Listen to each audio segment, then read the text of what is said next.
وهذا مأتم الإمام الحسين حقيقة، ونحيي كل سنة وكل ذكر الإمام الحسين. فهذا تجمعنا هو مأتم الإمام الحسين، ونعزي العالم الإسلامي كأجمع، ونعزي العالم الشيعي خصوصا بهذه المصاب أجلا.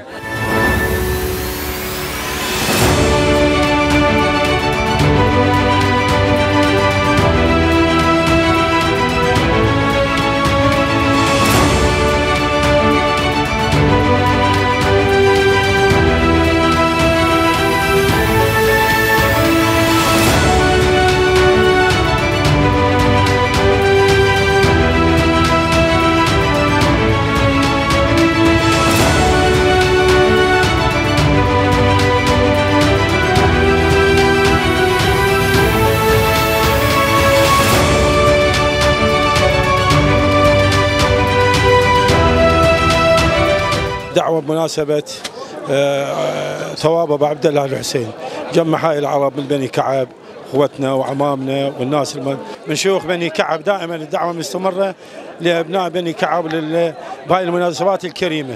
حقيقة هاي هي الدوم الشعيرة مال أبو عبد الله الحسين. وأشكر خوالد شعب على هذه الدعوة وعلى هذه المناسبة اللي هي مناسبة الأليمة، هي مصاب الحسين وأولاد الحسين وأصحاب الحسين، فأسأل الله أن يحفظهم ويحفظكم جميعا بحق الحسين.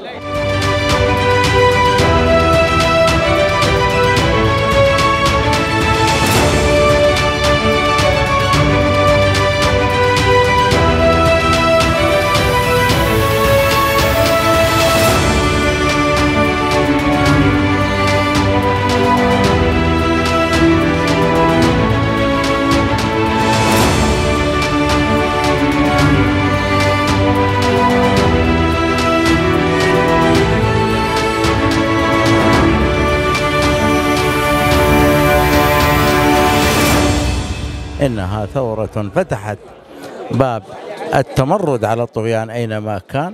نسأل الله سبحانه وتعالى أن يتقبل من المعزين هذا الثواب، وأن نتخذ من ثورة الحسين نبراسا من أجل الإصلاح، لأنه خرج من أجل الإصلاح.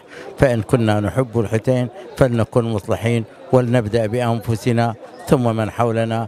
قام الشيخ حسين علي الشخير بمأدوبة عشاء بذكرى هذه الشعيرة الأليمة على قلوب الشيعة جميعا.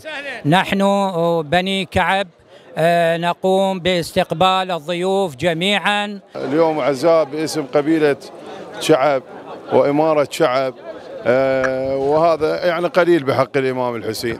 شو نسوي؟ احنا مقصرين بحق الإمام الحسين. إمامنا الحسين قدم ما يملك وقال يا رب خذ حتى ترضى، خذ حتى ترضى. فهنيئا لهذا الشيخ وهنيئا لهذه القبيلة هاي الذكرى، وأحياء هاي الذكرى بهذا اليوم. بارك الله بهم.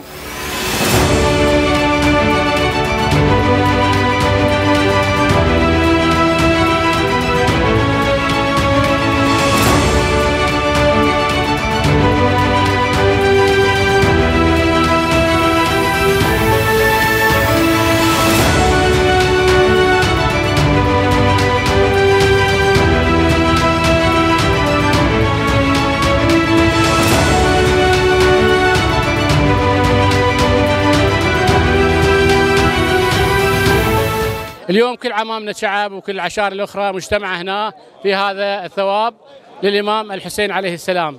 هذا واجبنا تجاه هذه القضية الحسينية. واليوم احنا كعشائر لابد لنا موقف من هذه القضية الحسينية. اليوم عشائر كعب والعشائر الأخرى اجتمعت هنا لثواب أبي عبد الله الحسين. نشكر الشيخ حسين علي الشخير على هذه المبادرة الكريمة، ونسأل الله أن يوفقه بحق الحسين. رموز بني كعب وقادة بني كعب مواظبين على هذا ثواب الإمام الحسين، وجمع أبناء إمارة بني كعب من كافة المسميات ومن كافة القبائل المحيطة بهم. نرحب بكم أجمل الترحيب. سيبقى الإمام الحسين خالدا، ستبقى إمارة كعب خادمة الإمام الحسين. كل أبناء إمارة بني كعب تحيي. قبل اسبوعين عند عمامنا البشاوي واليوم عند حسين علي الشخير، واسبوع الاخ عند شخص اخر، وكل اخوتنا ابناء كعب، وبين فتره وفتره قاعد نحيي هاي الشعيره.